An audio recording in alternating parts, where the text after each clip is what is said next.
Pues en realidad yo quería estar cambiando las ruedas, poniendo gasolina y sacando el coche en 10 segundos otra vez de vuelta a pista. Pero yo creo que mis padres no sé si eran 100% conscientes de que iba a conseguirlo.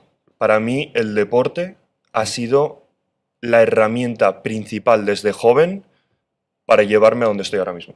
Porque al final tú piensas que yo soy una pequeña hormiga, por así decirlo, dentro del equipo. O sea, bueno, somos todos miles de hormigas trabajando para que dos pilotos cojan un coche, dos coches y salgan a pista e intenten ganar, ¿no? Claro, yo lo hacía porque me apasionaba, o sea, no lo veía como una obligación.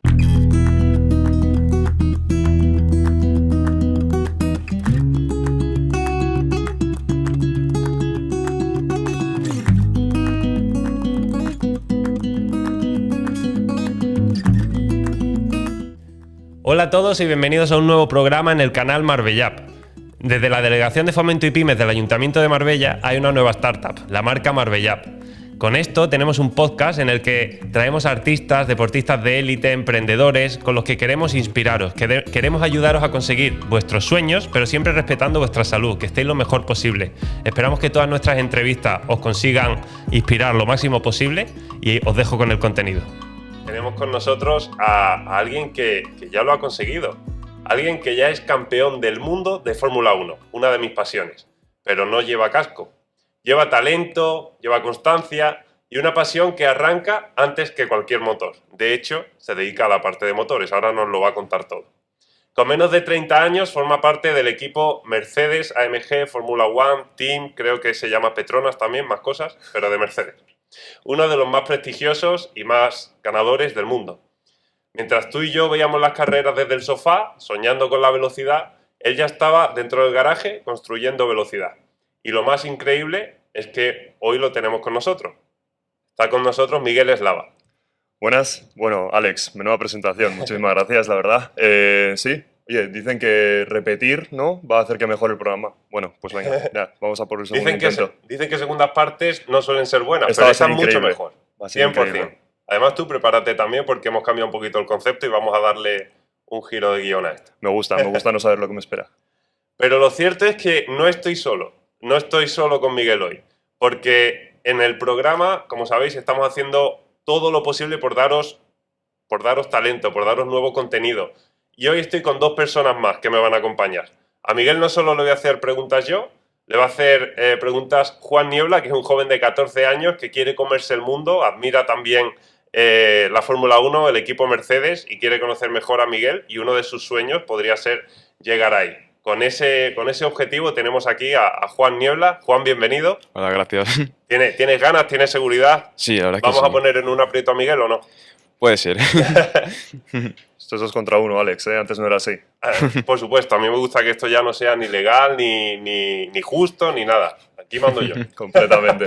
De acuerdo. Y la última persona que nos va a acompañar hoy es Abel. Su nombre artístico es Avi. Y es un pintor de aquí de Marbella, que ahora os tengo que hacer una mención de la parte de Marbella también, que va a componer una obra con respecto a lo que le va a ir transmitiendo la conversación que tenemos con Miguel. Velocidad, constancia, trabajo, alcanzar un sueño. Es una rama de arte que metemos en el programa que a mí me hace mucha ilusión y estoy seguro que Avi nos va a dejar indiferentes cuando al final del programa presente su obra. Tenía muchas formas de empezar esta entrevista en la cabeza, pero ha llegado un poco tarde. Entonces voy a lanzar una que tengo en la cabeza todos los domingos cuando me pongo enfrente de la tele. Y es que yo espero que Russell gane las carreras también. ¿Por qué el coche 2025 no va tan bien? Queremos hacer crecer este canal mucho más para daros muy buen contenido. Y para eso necesitamos vuestra ayuda. En cada programa siempre deja tus preguntas para que nuestros invitados puedan ayudaros a resolver esas dudas y sobre todo dale a me gusta y suscribiros al canal. Esto nos va a dar entidad y poder traer cada vez más invitados para que os inspiren mucho más. Empezamos fuerte. Alex, empezamos fuerte. A ver, estos temas son ya complejos, ¿no? O sea, a nivel Fórmula 1 obviamente hay una gran cantidad de variables que hay que tener en cuenta y pues hay veces que no puedes tenerlas todas alineadas, ¿no?, en un mismo fin de semana. Entonces, bueno, obviamente nosotros desde fábrica hacemos lo máximo que podemos, intentamos darle el coche más competitivo posible. Esperemos que llegue esa victoria que tanto deseas. Tú la deseas, pero yo también, ¿eh? Totalmente. De hecho, si tengo que ser sincero, prefiero que gane Antonelli, pero porque me cae un poco mejor y además es el espíritu joven, pero bueno. Todavía tiene que aprender. Son dos chavales, la verdad, muy majos. Y Antonelli, yo que lo conozco ya en persona un poco más cercano, la verdad que es un chaval 10. Juan, ¿quién es tu piloto favorito? ¿De Mercedes dices? No, de la Fórmula 1. Hay dos posibles preguntas, dos posibles respuestas acertadas. A ver, yo te diría que Max Verstappen, la verdad, Vale. no te lo voy a negar. Esta no era la correcta, ¿no? Ninguna de las correctas. Ah, Era o Fernando Alonso o Carlos Sainz. Vale, No, vale. Carlos Sainz no, por Dios. Bueno, mía. Carlos, si quieres venir, vente y llévame la contraria. Pero el Fernando Alonso, por supuesto, uno. Y el segundo, vamos, a mí me gusta mucho Antonelli. sí, son geniales también, la verdad. Bueno, vamos a empezar la pauta de la entrevista conociendo un poco cómo has llegado hasta ese punto, pero de dónde viene esa pasión, ¿vale? Quiero saber cuál es tu primer contacto con el mundo del motor. De acuerdo. A ver, yo creo que mi relación con el mundo del motor, más en particular el motorsport, no sé decirte exactamente cuándo se inició. O sea, sí que uno de los factores cruciales en mi vida fue empezar a ver a Fernando Alonso cada fin de semana en la televisión, ¿no? Ya, o sea, 2005, 2006, empezando a ganar carreras y de repente ver un nombre español ahí en lo más alto, yo, ostras.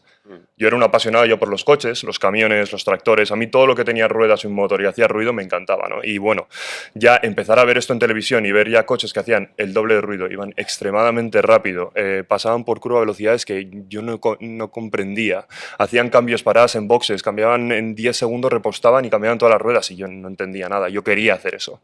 Era esa energía que yo veía como un juego cuando era niño y decía, oye, ¿por qué yo no puedo hacer esto, no? ¿Cuándo te creíste que tú podías hacer eso? Sinceramente, yo creo que esto no llegó hasta entrar en la universidad. Yo cuando era niño lo que quería era ser mecánico, en realidad. Yo quería estar cambiando las ruedas, poniendo gasolina y sacando el coche en 10 segundos otra vez de vuelta a pista. ¿No? Esa adrenalina instantánea es lo que buscaba. Y con el paso del tiempo, pues la universidad, o sea, el colegio se me dio bien, la física, las matemáticas, y dije, oye, empecé a entender un poquito más del sector, porque al principio es un poquito, vamos a decir, opaco, no sabes qué hay realmente detrás de esos coches, ¿no? Y dije, oye, ¿puedo ser realmente un ingeniero de estos? ¿Qué tengo que hacer? Lo veía todo realmente lejos, porque no había mucha gente española dentro del campo de la Fórmula 1 y sobre todo nadie daba información de cómo entrar en él, ¿no? Entonces, al principio sí que fui un poco reticente, empecé a informarme, pero dije, ostras, esto es muy complicado, es muy difícil, tal, no sé qué. ¿Informarte cómo? ¿Buscando en Google? Buscando en Google, viendo vídeos en YouTube, viendo la previa de la Fórmula 1 y entendiendo por qué hay ingenieros, de qué se encarga cada ingeniero, viendo entrevistas, digo, ay, pues mira, hay un ingeniero de motor, hay otro de ruedas, hay otro de aero. ¿Cómo funciona todo esto? Luego me di cuenta encima de que no es solo el equipo de pista, sino que es las miles de personas que hay detrás. Claro, todo eso al principio, yo cuando era muy pequeño no lo conocía, no lo entendía. Y obviamente, pues ahora que lo veo desde el punto de vista inglés, veo que en Inglaterra se introducen mucho más a los jóvenes. Pero aquí en España, como que un chaval de 16, 17 años puede verlo todo como muy lejano, ¿no? Porque estas carreras aquí solo se corren, no hay escuderías. Y es que aparte la gente española que estamos en Fórmula 1 somos muy poquitos. Y es lo que te digo, pues, es muy impermeable en el sentido de la gente no ha tenido esa habilidad o no ha decidido dar ese paso de informar al resto de gente que viene del futuro de cómo llegar a él y de realmente mostrar que es una posibilidad hacer esto, que no es imposible, hay que trabajar duro, hay que ser disciplinado, hay que intentar tener algún mentor que te intente acercar al proceso, pero bueno, que es posible, ¿no? Que yo lo he conseguido. ¿Tú estás intentando ser ese mentor que ayude a nuevas generaciones a llegar? Yo creo que sí. Esto se inició en el momento en el que yo me abrí una cuenta de Instagram de forma completamente altruista y además lo inicié antes de llegar a Fórmula 1, cuando estaba en el mundo de la Fórmula Student. Yo lo abrí, o sea, de la manera en que inicié esta cuenta de Instagram fue para hacerme publicidad a mí mismo, para intentar hacerme conocer a otras personas, intentar mostrar que yo realmente quiero estar ahí, ¿no? Y obviamente, pues luego llega el mundo de la Fórmula 1, se empezó a hacer un poco una bola un poquito más de nieve y muchísima gente empezó a entrar directamente preguntando cómo llego, cómo lo consigo, oye, eres un ejemplo a seguir, tal. Yo no lo sabía en ese momento que era un ejemplo a seguir. Y en ese momento, cuando yo vi la necesidad que tenía mucha gente de recibir esta información y yo sentir esa ansiedad de no puedo dar realmente toda esta información a toda esta gente, intenté buscar diferentes plataformas o diferentes maneras en las cuales ayudar a jóvenes que quieren llegar a realmente donde estoy yo. Y justamente el hilo conductor de la entrevista de hoy y cómo se va a titular este capítulo es ¿cómo puedo ser campeón del mundo de Fórmula 1? Porque el campeón del mundo no solo es el piloto que es mundialmente famoso, también tú eres campeón del mundo de Fórmula 1 ya, ¿verdad? A mí me cuesta decirlo, pero sí, claro, realmente soy doble campeón del mundo. ¿En qué años? En el año 2021, que fue cuando fue campeón del mundo con Mercedes, y el año pasado realmente, a nivel de motor, que es donde yo trabajo, fuimos campeones del mundo con McLaren. Ah, vale, eso cuenta. Lo contamos. Vale. Claro, además eres de la parte de motor. Nos dieron champán, entonces se cuenta. Pues ahora quiero que Juan empiece a intervenir en la entrevista. En esta parte de la entrevista donde estamos conociendo más cómo él se inició en el mundo de la Fórmula 1, Sí. ¿qué quieres saber de Miguel? Pues ya que estamos hablando de cómo empezaste y cómo se te dio a conocer, quería preguntarte, cuando te decidiste por la Fórmula 1, ¿la gente de tu alrededor, como es tu familia, amigos, lo vieron como un sueño más o te apoyaron? Esta pregunta es realmente buena.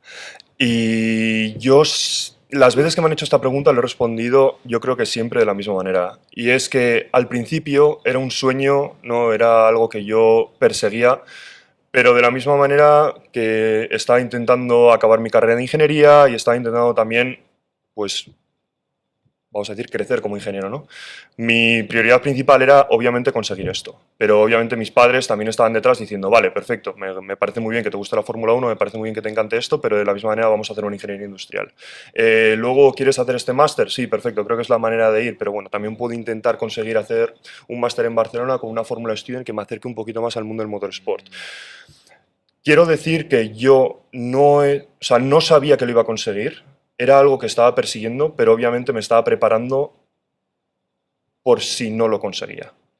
Claro. ¿Qué es lo que pasa? Obviamente, tú le comentas esto a tus amigos, le comentas esto a la gente de la universidad y la verdad que la gran mayoría te ven como que estás loco. O sea, Sí. lo ven como algo completamente ilusional, como que no conocen a absolutamente nadie que lo haya conseguido antes que tú y la gente, pues depende del cariño que te tengan, te sonríen y te dicen, oye, pues perfecto, pero es como dos palmaditas en la espalda y Claro. inténtalo, ¿no? Y te voy a interrumpir porque es que hay mucho cenizo.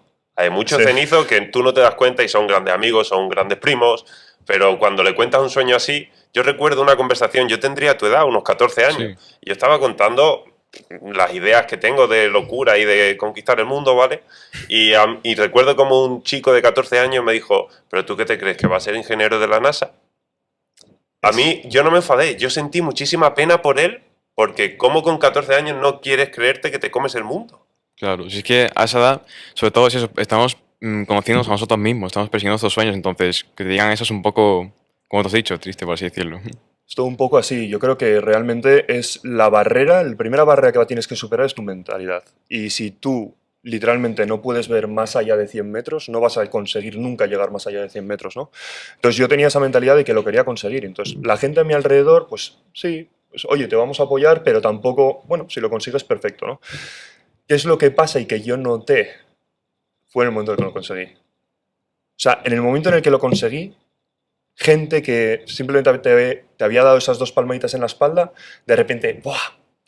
Sabía que eras la persona, sabía que lo ibas a conseguir, tío. Es que todo este trabajo que has puesto todos estos años, ahora, ¿no? Es por fin lo recuperas. Y yo, Vale, gracias. gracias. Sí, o sea, a ver, esto obviamente, pues mi gente más cercana, realmente igual no. Pero yo sí que, en el fondo de mi corazón, y esto lo van a ver mis padres, pero yo creo que mis padres no sé si eran 100% conscientes de que iba a conseguirlo. O sea, yo realmente creo que no. Pero también yo creo que esto era el proteccionismo de mi familia intentando decir, quieres este sueño, es extremadamente difícil, te vamos a intentar que lo consigas, pero por si acaso... Ten la red lo más cerca posible. Eso es, ¿no? Entonces, bueno, pues todo cambia una vez que lo consigues y es muy bonito. Es una experiencia, la verdad, que yo creo que tú también lo habrás vivido, Alex, obviamente en tus aspectos, pero cuando lo consigues es como que todo de repente se ilumina, tío. Y es como, oye, sí, ahora tú pensabas tal. Sí, Es muy diferente. Yo también lo vivo desde un punto de vista donde no siento que lo consigo tanto, ¿sabes? A lo mejor lo que con 12 años pensaba que era conseguirlo, ahora para mí es lo normal y hay otra cosa más que voy a conseguir, ¿vale? Y es como un poco enfermizo si no lo tratas bien. Esto es otro tema que, Ah, bueno. que tendrás que tratar en su momento, pero es un Sí. problema realmente y es lo difícil que es satisfacerte a ti mismo, ¿no? Y yo llegué a Fórmula 1 y el primer día que pisé la empresa de Fórmula 1 ya sabía que quería estar en pista. El día que esté en pista estoy seguro de que estaré pensando ya en el siguiente paso y es así, y es enfermizo, pero también es lo bonito, ¿no? Y es por lo que a gente de nuestra edad, que somos tan jóvenes, por así decirlo, pues estamos ya en unas situaciones, en unas posiciones en las cuales generalmente hay gente que no se vería nunca. Y es lo que digo, es el no tener esa barrera mental, ¿no? De decir, no puedo llegar aquí, es el voy a conseguirlo. Y la historia de conseguirlo es preciosa y seguro que a todos os gusta mucho, pero realmente hay una historia intrínseca que es mucho más fea, que normalmente no se ve, que nadie sabe cuántos años conlleva, que es la parte de hasta que lo consigues. 100%. ¿Qué obstáculos te has encontrado tú? Y te repregunto ya, ¿cuántos obstáculos eran debido a que eres español? A ver, en el camino te encuentras muchos obstáculos, ¿no? Y de diferente grado y de diferente nivel. Hay algunos que son muy fáciles de sortear y hay otros que literalmente son imposibles. Uno de ellos, por ejemplo, la pandemia. O sea, yo el mayor obstáculo que he tenido en mi vida a nivel mental fue ese momento en el cual yo salí al mercado laboral, estaba preparado, quería comerme el mundo, quería llegar a la Fórmula 1, quería conseguir esas entrevistas, esas aplicaciones, y de repente se apaga el mundo, o sea, todo se bloquea. Me quedo literalmente con un trabajo de fin de máster en las manos a presentar, a crear, y nadie dispuesto a ayudar o nadie con posibilidad de ayudar. Y esa fue la primera vez en mi vida que yo perdí el control de la situación, que era algo que nunca me había ocurrido, ¿no? O sea, era algo que literalmente estaba fuera de mi mano. Entonces, bueno, eso fue un momento bastante duro, que no sé si luego comentaremos, pero si no, podemos tratar en cualquier momento. Pero luego hay otros obstáculos, y los obstáculos, pues, pueden ser, yo ahora los veo como más débiles, pero en el momento eran algo, por así decirlo, enorme, ¿no? Y era el primero, a nivel mental. ¿Soy realmente capaz? ¿No? Esa es la primera pregunta que te haces. Cuando tú estás luchando por algo y ves tantas barreras y ves que no hay nadie que te diga, oye, yo lo he conseguido, y ves que no hay nadie que te diga, va, tío, pues perfecto, mira, pues vamos a hacer este plan, te voy a ayudar con esto, tal, es como que estás solo.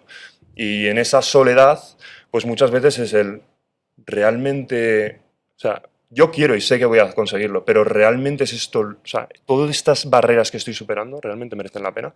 Voy a conseguirlo. Muchas conversaciones internas. Muchísimas. Muchísimas, pero a nivel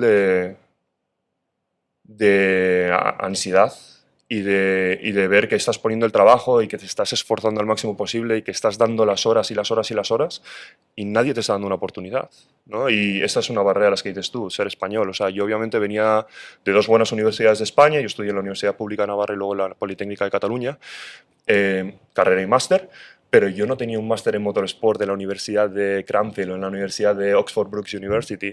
No venía de una familia con experiencia en el motorsport.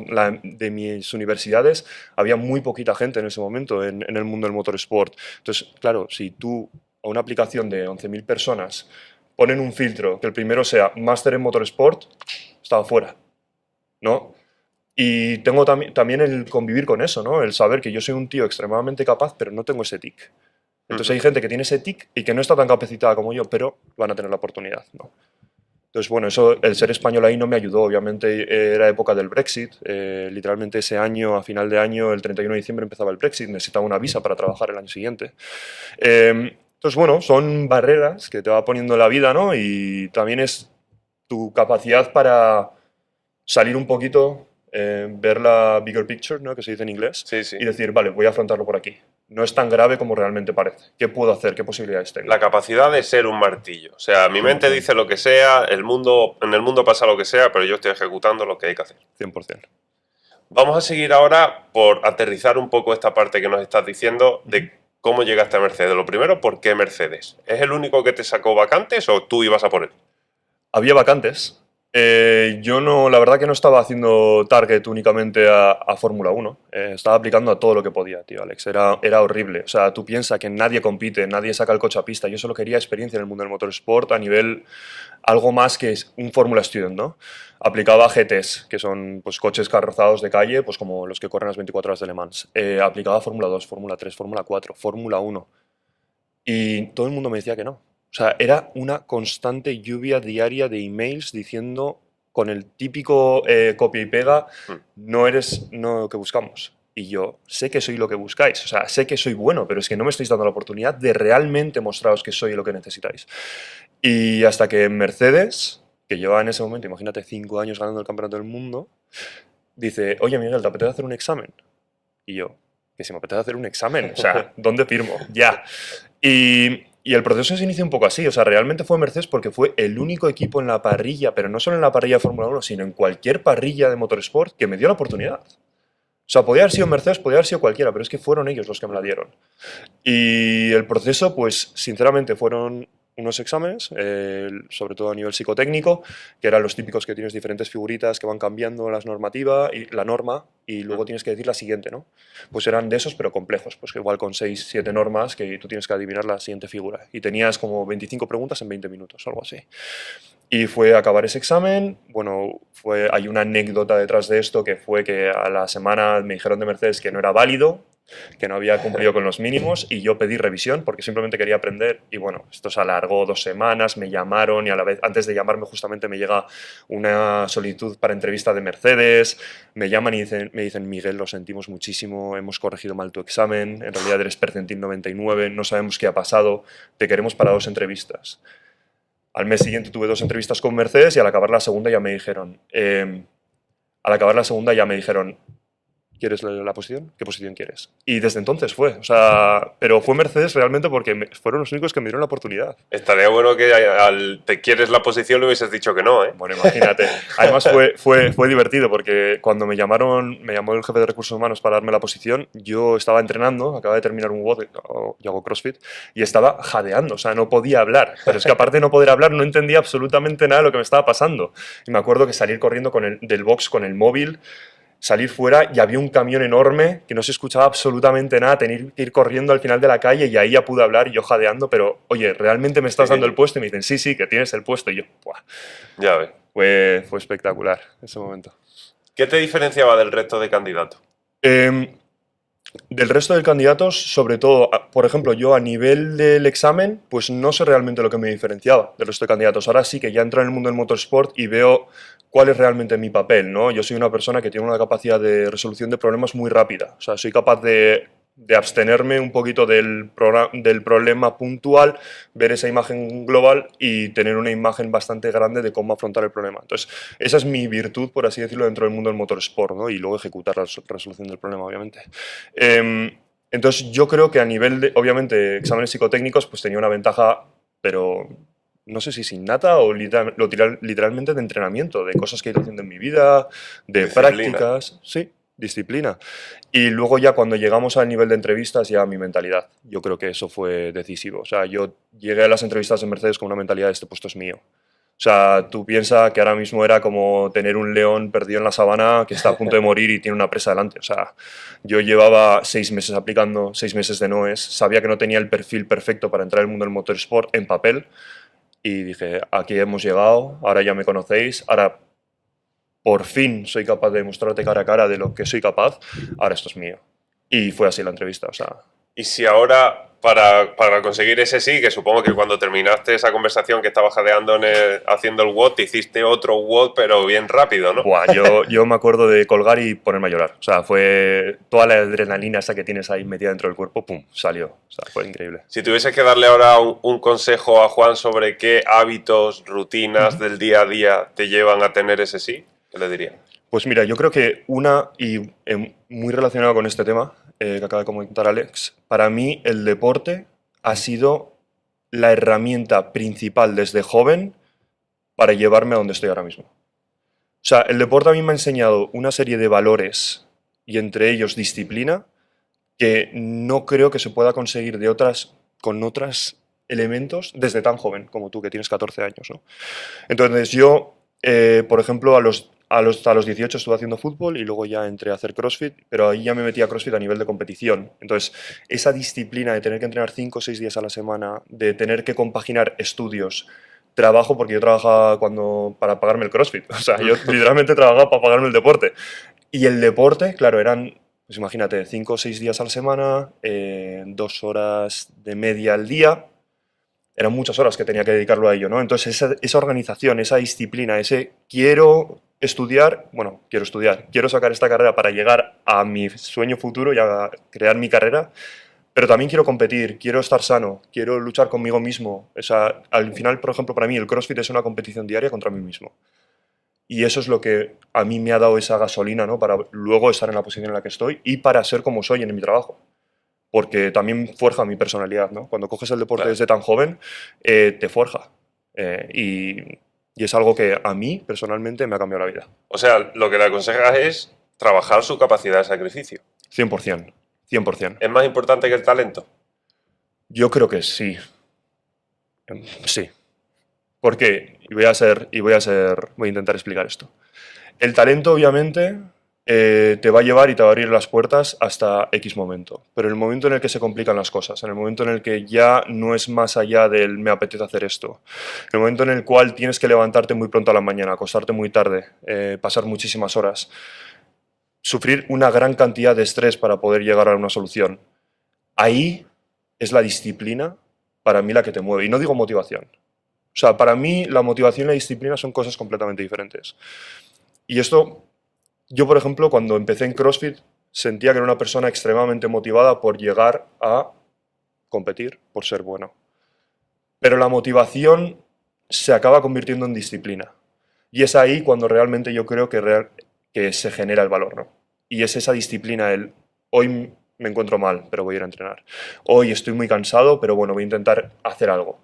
Lo mismo para el trabajo. O sea, hoy no me apetece nada ir a la OFI. Estoy con este problema que estoy teniendo y yo he intentado solucionar 2 semanas y no consigo solucionarlo. Esa disciplina de llevarlo día a día, de luchar por tu objetivo, es la que a mí personalmente creo que eso se genera con trabajo diario. O sea, talento, sí, necesitas talento, no voy a negar, o sea, No. necesitas algo, ¿no? Pero en mi caso yo creo que el 80%, por así decirlo, es sacrificio y es disciplina. Bien. Juan, ¿qué respondes tú a eso? Pues la verdad yo opino que tiene bastante razón. Sobre todo, por ejemplo, ahora a mi edad, ¿no? Que con temas de instituto, problemas y todo, pues al fin y al cabo es lo que dice él, hay que tener disciplina. Por muy poco ánimo que tenga, tienes que seguir adelante. Entonces, yo creo que tiene bastante razón en ese tema. ¿Y qué le preguntaría ahora a Miguel? Pues la verdad, yo ahora lo que preguntaría sería, ya que estamos hablando de disciplina, de lograrlo y todo, a la hora de en la pista, cuando gana un coche, ¿no? ¿Cómo se siente cuando tu trabajo ha contribuido a que gane? Por ejemplo. Bueno, nosotros lo que decimos es que en pista realmente lo único que puedes hacer es empeorar lo que has desarrollado en fábrica. O sea, tú en fábrica desarrollas el coche para poder conseguir ganar carreras, pero luego en pista es literalmente ten cuidado que todo vaya tal y como lo habíamos planeado, ¿no? A ver, yo creo que las sensaciones y las emociones cambian conforme pasas más tiempo dentro del mundo de la Fórmula 1, ¿no? Yo me acuerdo llegar al principio de la Fórmula 1 y empezar a ganar carreras y era como, ostras, estamos ganando. ¿Tu primer año fue 2021? Mi primer año fue 2021, Pues no quiero hablar del tema. Vaya año para llegar. Sí, la verdad que fue un año duro. O sea, la última carrera fue la peor carrera de Fórmula 1 que he vivido yo en mi vida. ¿Quién fue el campeón del mundo de 2021? Mercedes, ¿no?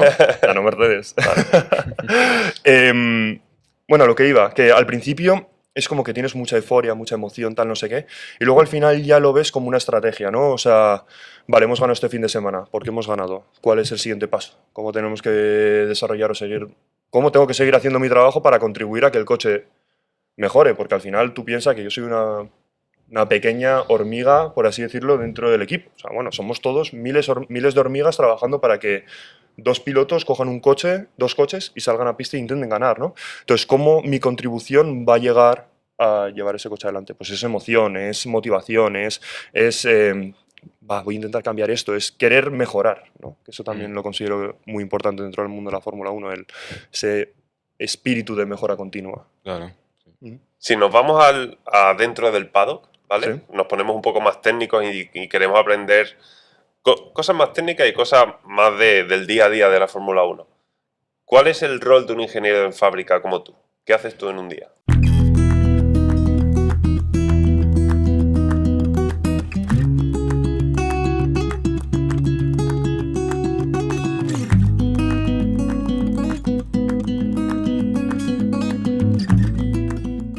Vale, yo ahora mismo mi posición, que ha cambiado con respecto a la anterior entrevista que hicimos, yo soy ingeniero de durabilidad, ¿vale?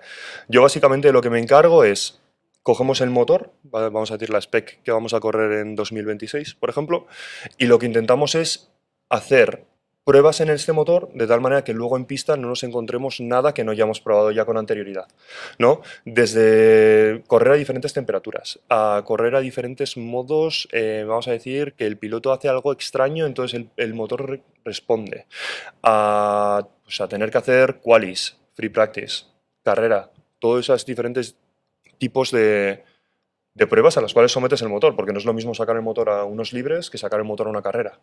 Todo el procedimiento que hacemos antes de empezar la carrera. Cómo el motor va a responder a los burnouts, por ejemplo.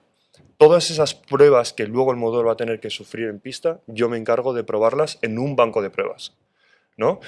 Analizar los datos, o sea, yo literalmente soy, por así decirlo, un ingeniero de data, analizar los datos en directo y tomar decisiones en base a eso, para obviamente conservar la salud del motor al máximo posible, mientras que a la vez estar exprimiendo el motor al máximo. Entonces tienes que tener ya una experiencia porque tienes que llevar un balance, ¿no? Es ese balance entre damage que estoy haciendo al motor, prove out que estoy consiguiendo, o sea, prueba que estoy consiguiendo para luego para pista y intentar tener ese control continuo de, oye, yo creo que haría ahora esto, tenemos que cambiar esta forma de comportarse del motor, aquí estamos teniendo este problema, ¿cómo lo solucionamos para seguir completando el kilometraje?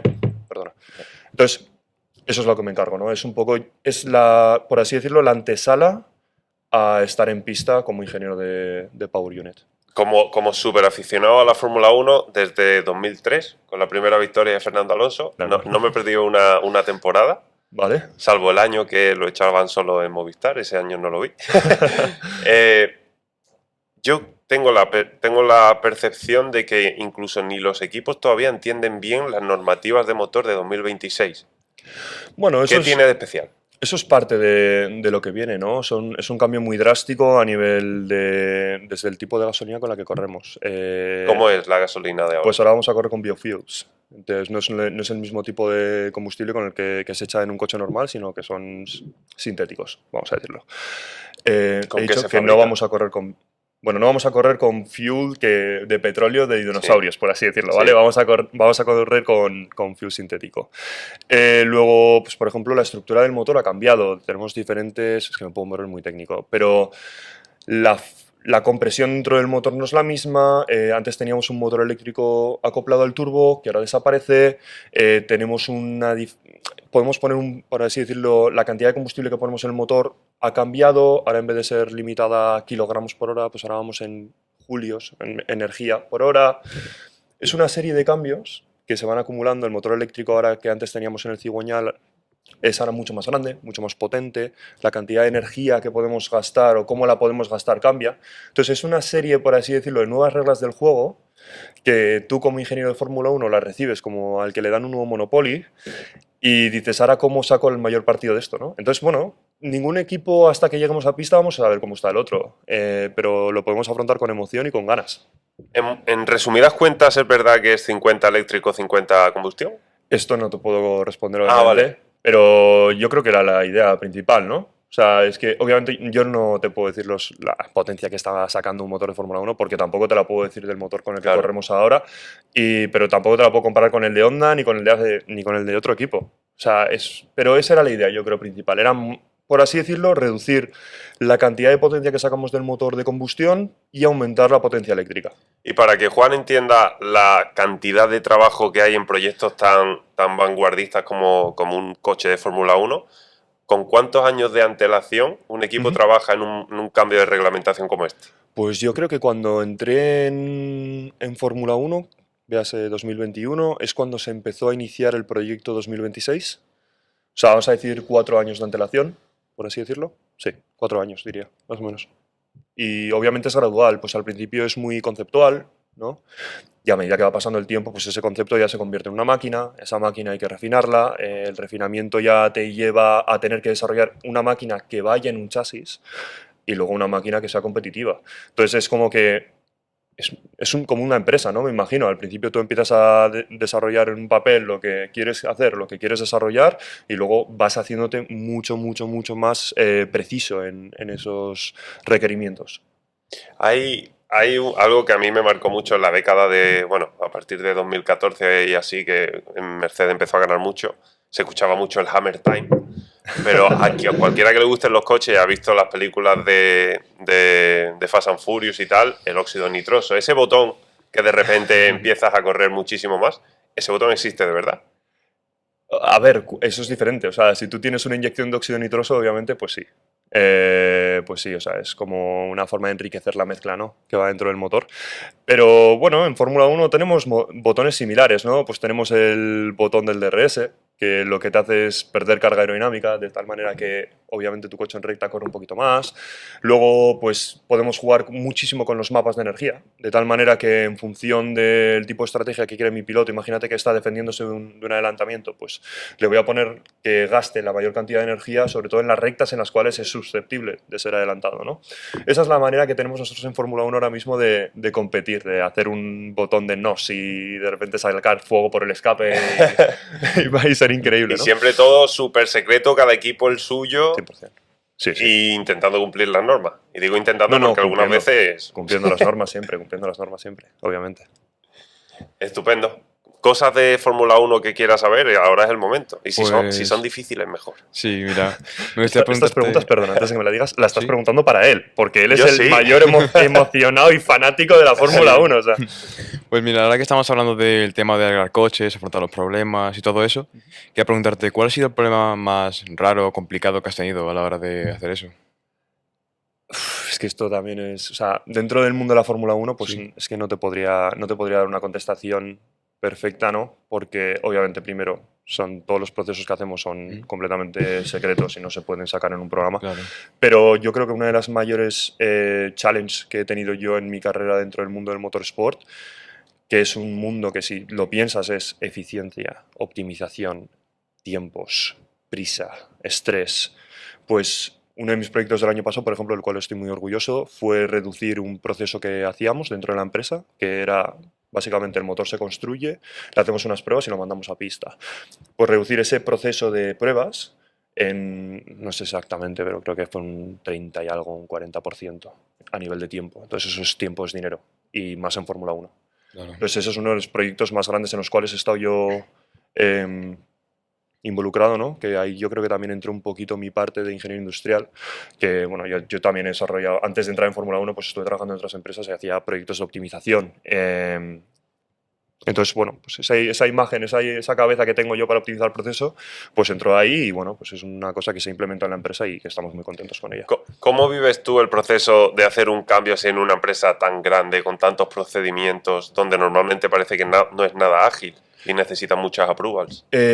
Yo que he estado trabajando también en otras empresas ya muy grandes, tipo Volkswagen Navarra o tal, te das cuenta del dinamismo real de una empresa como Mercedes. O sea, la capacidad, o sea, vamos a decir, por ejemplo, que en automoción un proceso de desarrollo de inicio a fin, vamos a decir que un proceso rápido es un año. En Mercedes pueden ser 2 semanas. O sea, la capacidad que tienes tú de involucrarte con un proceso es altísima. Si tú literalmente tienes que hacer un cambio drástico en la empresa, te van a dar la responsabilidad para que lo hagas, obviamente. Te vas a tener que involucrar al 100% en él y va a cambiar. O sea, literalmente el peso de tu idea dentro de la empresa es muy alto. O sea, piensa que somos una empresa de 1000 personas. A nivel de ingeniería seremos 200 ingenieros y dentro del equipo, por ejemplo, en el que trabajaba yo en ese momento, éramos 10 personas. Y que estuviésemos encargados de ese proceso, éramos 3. Entonces, ahí tengo un 33% de peso en lo que hace la empresa en ese aspecto y aparte luego está mi jefe, ¿no? Entonces, si tengo que hacer un cambio y tenemos que hacer un cambio, obviamente yo lo voy a presentar, lo vamos a tratar, pero si hay que ponerlo en práctica de tal manera, o sea, puede llegar a ser que yo presento una reunión a las 3 de la tarde y a las 5 lo estamos haciendo. O sea, la capacidad de cambio y la capacidad de dinamizar procesos de una empresa de Fórmula 1 es altísima. Y tal vez ahí prima que es una empresa de tanta innovación, o sea, 100%. hacéis tanta innovación que prima más esa parte de innovación que el ser una gran empresa. 100%, porque nosotros tal y como lo vemos es, tenemos por así decirlo, una balanza de riesgo contra beneficio, ¿no? Y tenemos una una capacidad bastante alta de asimilar riesgo, ¿no? Esto es como cuando inviertes en bolsa o como cuando inviertes en inmuebles y demás. El tipo de riesgo que tú personalmente eres capaz de admitir es lo que te va a llevar a dar pasos un poco más altos, un poco más bajos, ¿no? Pues nosotros, obviamente, en un equipo de Fórmula 1 la capacidad de asimilar riesgo que tienes es alta. Porque también necesitas tener desbloqueada esa parte de alto desarrollo, ¿no? De alto cambio. Entonces, es lo que dices, ¿no? O sea, somos innovación pura y tenemos que ser así. Siendo parte de Mercedes, que es uno de los equipos con más títulos de la historia, ¿cuánto de importante es el coche frente al piloto hoy? Yo creo que es muy importante. El coche es Balance. vital. El coche es vital. O sea, yo diría que en MotoGP lo principal es el piloto, porque sí, pues es como lo veo también a nivel persona. Pero luego el piloto, obviamente, tener un piloto muy rápido en un coche de Fórmula 1, pues yo voy a decir que es un 33% y un 66% en la máquina. Igual estoy siendo... Bueno, está siendo bueno. Sí, pero es que en MotoGP yo, por ejemplo, diría que un 90% es el piloto y un 10% la máquina. Tampoco conozco tanto MotoGP, pero es lo que yo veo como espectador, ¿no? No sé, yo diría eso. O sea, según lo que dices, ¿Mercedes tendría este número de títulos mundiales en todos los últimos años también con otros pilotos? Seguro. Buena respuesta. 66% he dicho, ¿no? Sí. Teniendo en cuenta que Mercedes tiene de los mejores pilotos siempre. Sí. Vale, ahora te la voy a soltar tal cual. 2026, ¿el tercero de Alonso o el primero de Russell? Pues espero que no sea el de Alonso, la verdad, porque no va a llevar mi motor. O sea que, no sé, aquí ya esto ya es verlo como, pues como un cuñado viendo la Fórmula 1, ¿no? No lo sé qué va a pasar. Yo solo puedo alegar que estoy trabajando lo más duro posible y mi equipo lo está haciendo y Mercedes estamos dejándonos la vida, pero ¿qué vaya a pasar? Pues eso Ya, estoy decepcionado porque ya eres demasiado corporativo, pero bueno. Tengo que ser corporativo. ¿Más cosas que quieras saber de Fórmula 1? Esto es una oportunidad única, Juan. Pues sí, la verdad. También me gustaría saber el ambiente a la hora de trabajar con todos tus compañeros y todo. ¿Es bueno y relajado o llega a ser a veces muy estresante, por así decirlo? ¿Os lleváis bien o...? Es buena Sí. pregunta también, está haciendo muy buenas preguntas. Tus compañeros son ingleses, claro. Sí, Ujú. la gran mayoría son ingleses. Sí que hay algunos europeos, pero bueno, vamos a decir que el 80% de la gente es inglesa, ¿no? La relación es muy buena. La verdad que generalmente, tal y como construyen los equipos, están pensados para que el cómputo del equipo se lleve bastante bien. ¿Y cómo es mi día a día? Pues va en olas, ¿no? O sea, yo creo que el tipo de ingeniero que te encuentras en Fórmula 1 es un ingeniero el cual es capaz de distinguir bastante bien entre cuándo realmente tenemos que apretar a morir y cuándo podemos ser un poco más laxos, ¿no? Por así decirlo. Entonces, mi día a día, pues si tenemos que hacer un delivery de algo, tiene que estar algo hecho, te sientas en la silla, empiezas a trabajar, o sea, el tiempo pasa, comes en el sitio, tal, o sea, mi vida es así. O sea, yo literalmente cuando estoy haciendo un test, en este caso, el motor no va a parar y tengo que intentar que no pare. Y si puede estar 24 horas corriendo, tiene que estar 24 horas corriendo, ¿no? Entonces tengo que maximizar ese tiempo. Pero luego hay momentos que igual no tengo que correr el motor y sabemos tener también esa habilidad social, ¿no? De, oye, venga, vamos a tomar un café. O sea, es toda una balanza, ¿no? Pero yo diría que el ambiente de trabajo generalmente en Mercedes, por lo que yo he vivido, de momento es muy bueno. He pasado por muchos equipos, por muchos departamentos, porque fui un graduado que tuve varias rotaciones, y generalmente, bien, buen ambiente, conservas las amistades, porque hay departamentos con los que ya no trabajo, pero que te sigues llevando súper bien. Y sí, yo lo veo es como una gran familia, ¿no? Que tiene que estar engranada para llegar a un mismo objetivo. Entonces necesitas ese buen ambiente. ¿Qué dirías que es una de los puntos más positivos de Mercedes al haceros sentir un equipo? Porque realmente sois un equipo y si no, no vais a ganar. Yo creo que parte de ese success, ¿no? De ese logro, es el involucrar también a la gente de abajo en decisiones que tienen mucha importancia. O sea, y yo cualquier día puedo estar reuniéndome con el chief engineer, que es el jefe del jefe de mi jefe, y tener una discusión mano a mano de por qué esto es el mejor procedimiento o cuál es la mejor manera de acceder. Y sobre todo tener jefes. Yo he estado en empresas en las cuales el jefe es el que te dice, vamos a hacer esto y lo vas a hacer así. Pero en Mercedes yo lo que vivo es, tenemos que hacer esto, tenemos que llegar a esta solución innova. Haz tu trabajo, sé ingeniero, ¿no? Y no solo darte esa oportunidad, sino que luego el que está encima tuya te escucha. Porque hay veces que si el que está encima tuya viene a la reunión y te dice, no, bueno, sí, buena idea, pero quiero que hagas esto y esto, lo vas a cambiar. Pero si te escucha y realmente dice, pues mira, qué buen beneficio, pero vamos a cambiar este pequeño aspecto porque en 2015 tuvimos un fallo similar y lo cambiamos de esta manera. Por lo demás, perfecto. Esa involucración, esa capacidad de tú realmente estar capacitado para tomar esas decisiones, ¿no? Luego, obviamente, es una pirámide al fin y al cabo, pero yo creo que esa es la manera de mantener sobre todo a la gente también motivada y con ganas de seguir desarrollando y de seguir haciendo lo mejor posible. Totalmente. Y os quiero recordar que en The Yes Man Show seguimos con nuestro concepto de haber nacido por la figura, alrededor de la figura de Jim Carrey. Por eso tenemos aquí la máscara de la película La Máscara, el propio nombre del programa es por las películas de Truman Show y Yes Man. Y al final es un personaje que siempre admiramos, que yo admiro desde pequeño como mi actor favorito y que da pie a entrar en la siguiente etapa de la entrevista, donde vamos a hablar un poco más sobre cómo manejas tú la salud mental a un nivel de competición extremo, entiendo que quieres ser mejor también en tu vida deportiva, o sea, eso es algo que va en tu personalidad, ese nivel de autoexigencia, ¿cómo manejas la presión? Yo creo que se aprende, ¿no? A manejar la presión. Pues, por ejemplo, tal y como el ejemplo que he dado antes de la época del 2020, con la pandemia, pues yo ahí, por ejemplo, no tenía ese desarrollo psicológico, ¿no? Para poder afrontar de manera adecuada la presión, la ansiedad, el estrés, el descontrol, ¿no? Yo creo que conforme te vas exponiendo a él y vas desarrollando esas herramientas que necesitas para poder tratar todo de una manera más calma y sobre todo tomar decisiones de una manera más organizada.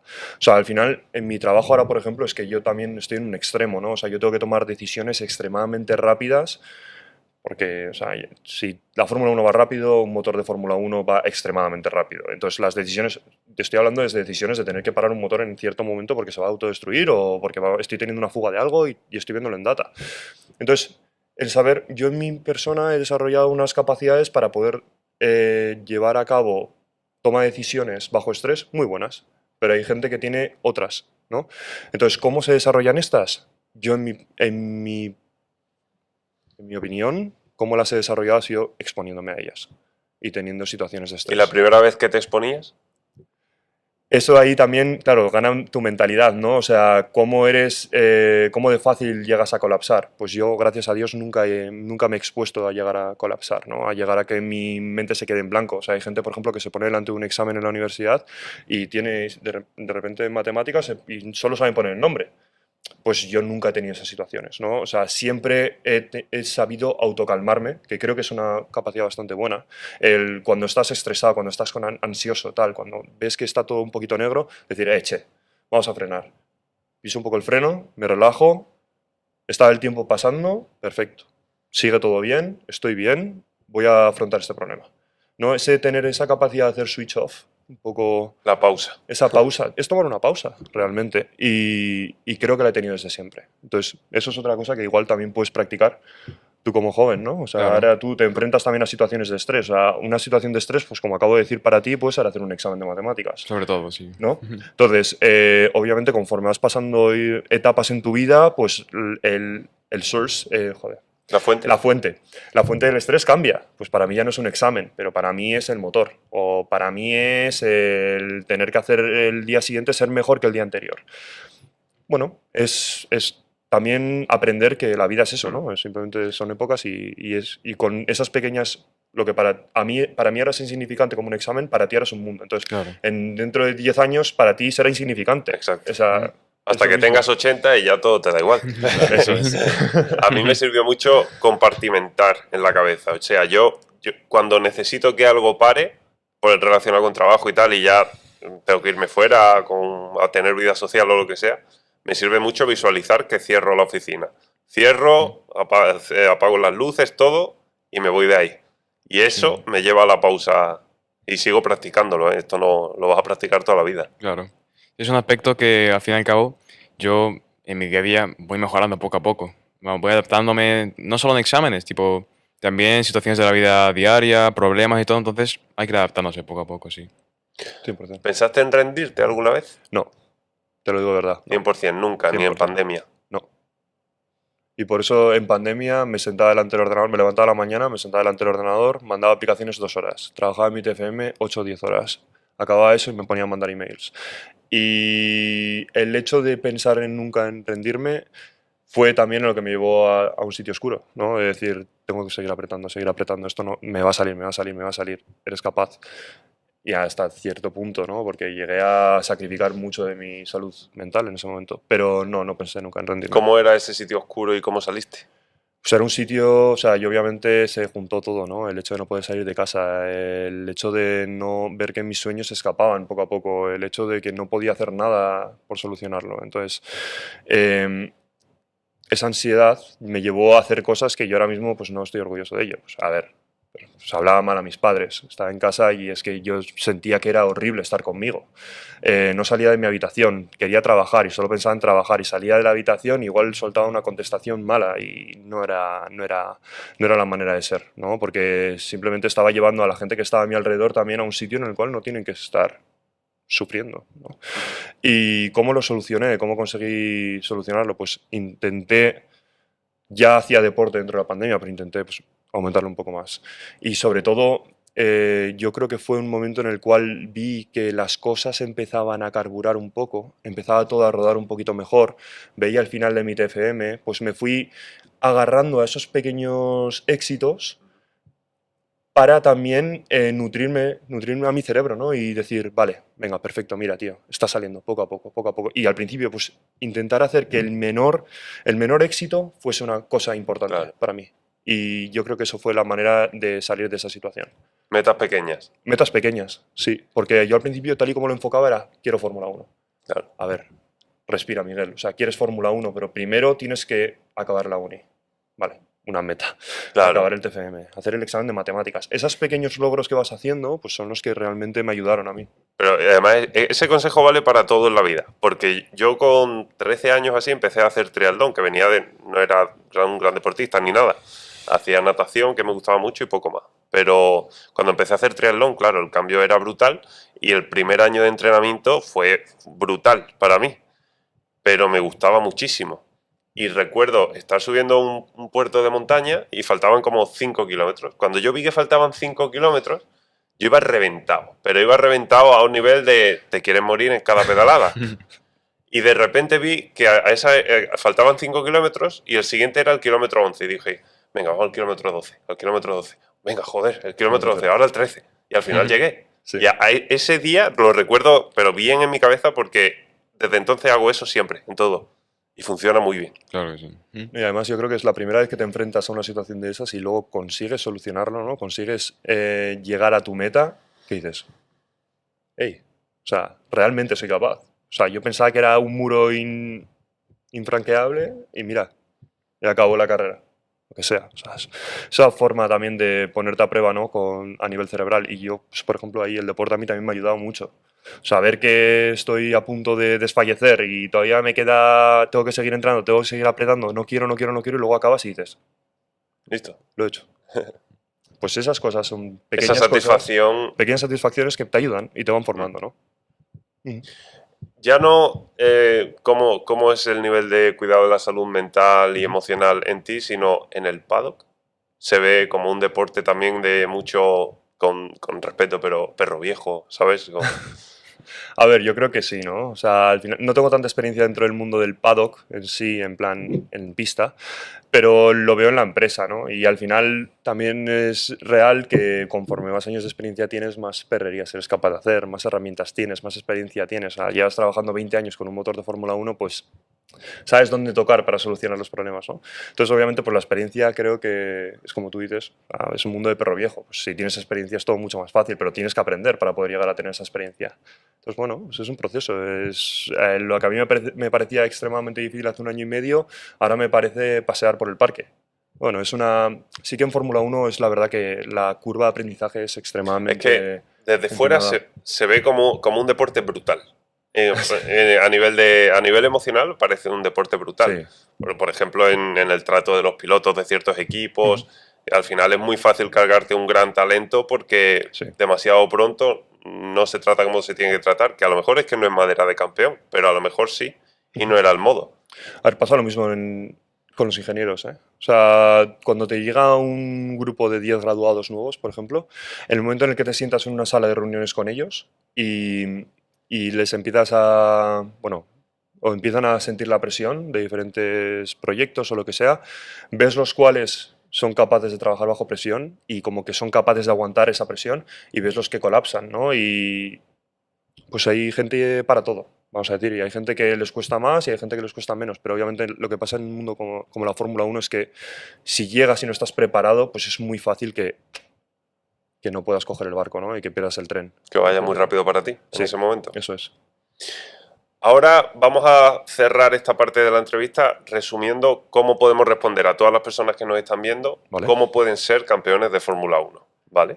Vale. Entonces quiero que nos ayudes, primero, ¿qué primeros pasos tienen que dar para llegar a ese punto? A ser campeón, no solo a llegar a trabajar en un equipo. Claro, claro. O sea, a ver, se puede llegar a ser campeón de diferentes maneras, ¿no? O sea, no tienes por qué ser piloto, no tienes por qué ser ingeniero, puedes ser un técnico. Entonces, yo, desde mi punto de vista, obviamente cada persona es un mundo. Y esto es por los cuales inicié este proceso de mentorías, porque a mí me venía mucha gente a hacer una pregunta por Instagram y no podía contestarle de una manera específica. Y es que cada persona es un mundo. Pero bueno, voy a decir, por ejemplo, para un chaval, vamos a decir un ingeniero como yo. ¿O no? No es tan Sí, fácil. sí. Pues, en mi caso, obviamente, tienes que estudiar una ingeniería. Yo recomiendo una industrial o una mecánica, generalmente, pero bueno, también hay mucho ingeniero eléctrico y electrónico. Simplemente que hay muchos más mecánicos. Luego, sobre todo, mira, es mejor hacerlo de esta manera. Tienes que estudiar una ingeniería que te apasione. Ujú. Vamos a dejar así. Porque cuando estudias algo que realmente te apasiona es cuando vas a ser bueno en ello. O sea, no te va a costar trabajar, no te va a costar seguir luchando por tu sueño y va a ser la mejor manera de hacerlo. Entonces, estudia algo que te apasione, estudia una ingeniería.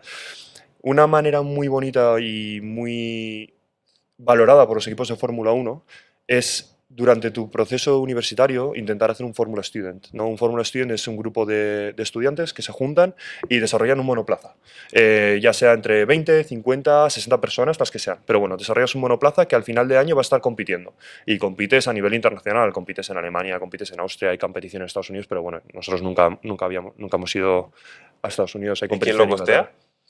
Patrocinadores, sponsors. La universidad suele poner también parte del dinero y, bueno, sí, generalmente tú intentas sacar sobre todo de sponsors, ¿no? Y luego, claro, lo bonito y lo bueno y lo malo de estas competiciones es que hay gente que va con millones de presupuesto y hay gente que va con 20.000 euros. Y tienen que competir igual. Pero bueno, eso es otro tema. La cosa es que ahí vas a darte cuenta de, para mí, la principal lección o una de las lecciones más importantes en tu camino a llegar a Fórmula 1, que es realmente darte cuenta si te gusta trabajar en el mundo del motorsport o te gustan las carreras. O sea, yo cuando tú enciendes la televisión un domingo y pones la carrera, tú estás viendo la tele con una Coca-Cola, yo estoy trabajando. La mentalidad es completamente diferente. Tú estás relajado, disfrutando los coches, yo estoy bajo estrés. Y cuando tú en el fin de semana te vas a ver la carrera del circuito, yo llevo desde el jueves horas largas, mucho trabajo, sacrificio, sudando como un cerdo si no tienes aire acondicionado, y no es la misma manera de ver una carrera. Y ¿vale? la carrera en Australia y tú en Inglaterra. Claro. Cambio horario. O así, claro. Esas son las cosas en las cuales, obviamente, hasta que no estés en Fórmula 1 no vas a tener una exposición al 100% certera, pero estar en un Fórmula Student te va a decir, vale, ahora yo, por ejemplo, cuando estaba en Barcelona, yo comparé mi vida en Barcelona a la de mis compañeros de máster y yo durante la semana iba a la uni, tal, no sé qué, pero iba al Fórmula Student. Luego a la clase, si aparecía, aparecía. El sábado, la gente igual salía de fiesta el viernes y yo me iba a trabajar. El domingo, generalmente, también a trabajar. Todo eso lo compaginaba con el entrenamiento, pero es que yo trabajé muchísimo en la Fórmula Student. Y claro, yo lo hacía porque me apasionaba, o sea, no lo veía como una obligación. Y ahí es cuando me di cuenta de que realmente puedo trabajar de esto, ¿no? Porque si yo, que estoy en Barcelona, que está toda la gente de fiesta, disfrutando la vida, tal, no sé qué, yendo a la playa, estoy yo yendo a trabajar, hay algo en mí que me está diciendo, este es mi camino.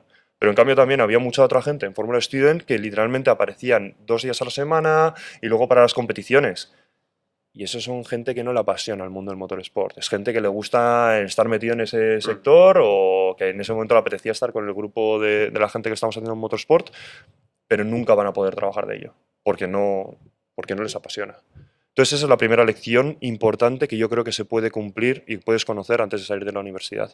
Y luego a partir de ahí, sobre todo, intentar hacer proyectos que te acerquen más al mundo del motorsport, pues desde un trabajo de fin de máster, un trabajo de fin de grado relacionado con el mundo de la automoción, unas prácticas de empresa, una empresa de automoción, intentar colaborar con equipos de Fórmula 4, de Fórmula 3, bueno, de coches, de donde sea. Por ejemplo, aquí en Marbella, ir a Ascari, intentar ayudar en Ascari. Yo qué sé, si tuviese yo Ascari al lado, no sé lo que habría hecho cuando era joven. Son esas pequeñas cosas que luego vas a poner en tu currículum y que a la gente como yo, que va a leer tu currículum cuando tenga que contratarte, va a decir: mira, oye, este chaval tenía 14 años y estaba sacando fotos a coches, que me da igual, ¿sabes? Sí. Son cosas que te relacionen y que a mí me hagan ver que realmente desde pequeño has sido un apasionado. Y luego ya cuando terminas la universidad, pues sí, pues ya es moverte, ¿no? O sea, es luchar por tu puesto y sobre todo, mucha gente... Esto, por ejemplo, es una cosa que me enseñaron a mí cuando lo conseguí. Y salí de firmar el contrato tal, y estaba en Barcelona con un amigo mío que se llama Luis, y le dije: tío, qué suerte tal, no sé qué, el poder tener esta oportunidad, ¿no? O sea, y me dijo: tú, Miguel, es que no es suerte, tío. Hombre, Es que llevas currando, que no te das cuenta, pero llevas trabajando en esto años, años y años. Entonces, la cosa es que tienes que estar preparado para el momento en el que te llegue la oportunidad, ser tú el que la vas a tomar, ¿no? Entonces, pues el día a día, es que en el día a día, tu trabajo diario en la universidad, en este tipo de proyectos, es lo que te va a formar para luego poder tomar esa oportunidad. Es un camino muy largo y no es... Y sobre todo es que la gente no se da cuenta, ¿no? O sea, de lo que estás realmente haciendo. O sea, luego llegas a Fórmula 1 y dicen: ah, sí, que dibujabas coches de pequeño. Sí, coño, dibujaba coches de pequeño, pero es todo lo que estaba haciendo Claro, después, ¿no? claro. En mi vida, cada paso que he dado lo he movido, lo he hecho de tal manera que me acerque a esto un poco. Entonces, bueno, es así, ¿no? Es un día a día, es un día a día constante, sobre todo si es tu pasión, te vas a ir solo. ¿y qué errores deben estar muy alerta para evitar? Buah, qué buena pregunta. Yo creo que el error principal que cometí yo fue el sacrificar mi salud mental. O sea, ese es el principal error que yo a día de hoy todavía soy consciente de ello, pero también he aprendido tantísimo de él que lo veo como con cariño, ¿no? Y es lo que he comentado, o sea, fue el ya sentir esa ansiedad de tener que conseguirlo ya, tener esa prisa he acabado la carrera en 4 años, he hecho el máster en 2 años, he hecho todo perfecto, tengo no sé cuántos idiomas, tantos títulos, tal, no sé qué, y llego ahora, cuando llevo toda la vida, 25 años, 24 años preparado para llegar a este momento y de repente me cierran las puertas. Tranquilo, o sea, no tengas prisa. O sea, cada día que estás trabajando en ese camino te está acercando un poquito más, aunque no te des cuenta, ¿no? Entonces es eso, tener calma, tener paciencia y sobre todo intentar formarte psicológicamente antes de tirarte por un acantilado como me tiré yo. O sea, eso es para mí... Por suerte, el error. Figuradamente. Figuradamente, obviamente. Sí, sí, sí. Es que tuvimos un invitado que cayó por un acantilado de verdad, por No, eso gracias lo a- he... no, he tenido suerte en ese aspecto. No. No me he expuesto tampoco, ¿eh? No me acerco a acantilados.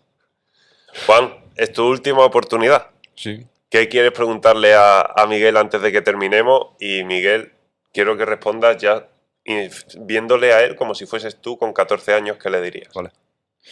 Pues la verdad, una pregunta así última para llegar a ser campeón de Fórmula 1. Ujú. Sí, me lo pones difícil, tío. A ver, una última pregunta. Mira, Hemos- mientras piensa, yo quiero Sí, decir una cosa. sí. El hecho de que esté sentado en esta mesa con 14 años dice tanto de él ya, dice bastante más de él que de mi yo de 14 años. O sea, el hecho de que ahora él mismo esté en verano, pudiendo disfrutar de la playa, y se ha venido a la tarde aquí a pasar la tarde con nosotros, a conocernos, tal, no sé qué, a hablar y a discutir, sobre todo a intentar conocer cómo acercarse más al mundo del motorsport, ya está por delante del 99,9999% de los chavales con 14 años que quieren llegar a donde estoy yo. O sea, eso ya dice muchísimo de él. O sea, que ya ahí, al Miguel de 14 años, Sí. ya le has adelantado y estás yéndote muy lejos. O sea, estás muy adelante mía. Pues ya la pregunta sería, cuando tú tenías mi edad, ¿no? Ya que estamos hablando de eso, ¿Sí? tú, ¿cómo te diría, tío? ¿Estabas muy centrado en quererlo? No, o sea, por ejemplo, cuando tú tienes mi edad y tienes un sueño, Ujú. dices, quiero eso, de golpe. Ujú. Pero, ¿intentaste mucho en eso o primero fuiste paso a paso, tranquilo? Porque con esta es un poco complicado el tema de administrar todo eso, entonces... Es muy complicado.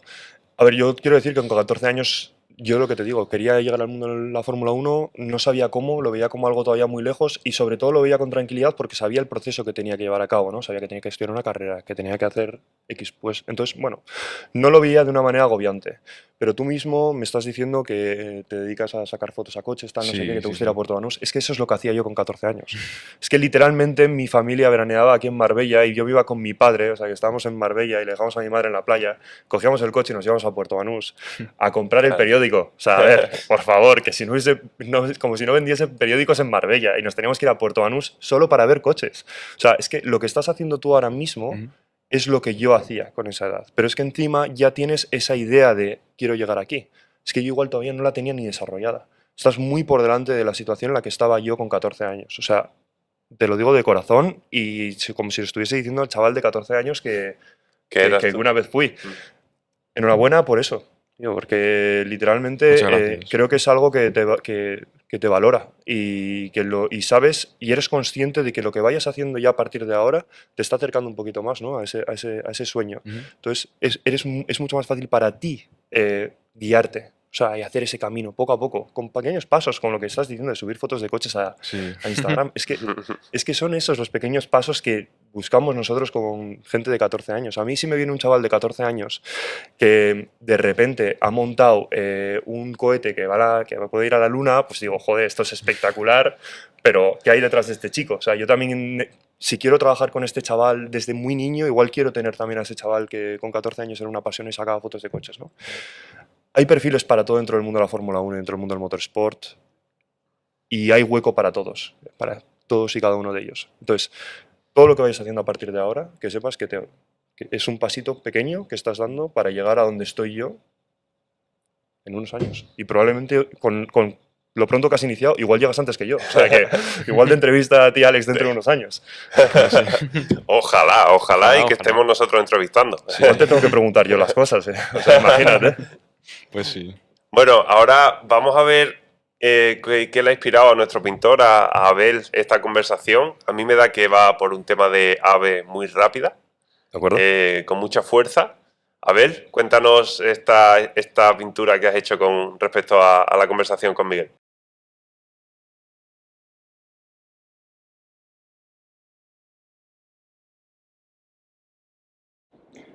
Miguel, bueno, a ver, he tratado de... Tú verás que esto es un halcón, por supuesto. El halcón representa varias cosas que están un poco unidas a lo que tú estás desarrollando dentro de la actividad deportiva, que es una de las más conocidas y a la cual soy un fanático también de ella. Y cuando supe tu trayectoria, este halcón fue hecho porque tiene varios significados. Una es la fuerza y el poder, es decir, es la capacidad de vuelo y caza que tiene el halcón.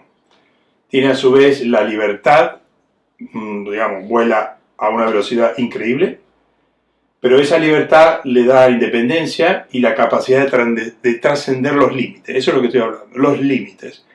En la Fórmula 1 también uno se va superando día a día tratando de buscar el coche más veloz, el que se accidente lo menos posible, porque el piloto sea bueno. Y entonces aquí he tratado de meter todo en un uno, digamos. Lo que se llama la fortaleza del ave, la visión futura, el ave tiene una vista increíble, y la fuerza que tienen sus garras, y lo cual esto lo transmitiría a la fuerza del equipo. El equipo tiene, trabajando en forma conjunta, los logros vienen solos. Es decir, un buen piloto, un buen coche, buenos ingenieros, por supuesto, que están en este tema, y yo he tratado de un poco de simplificar en un ave todo lo que puede significar para ti.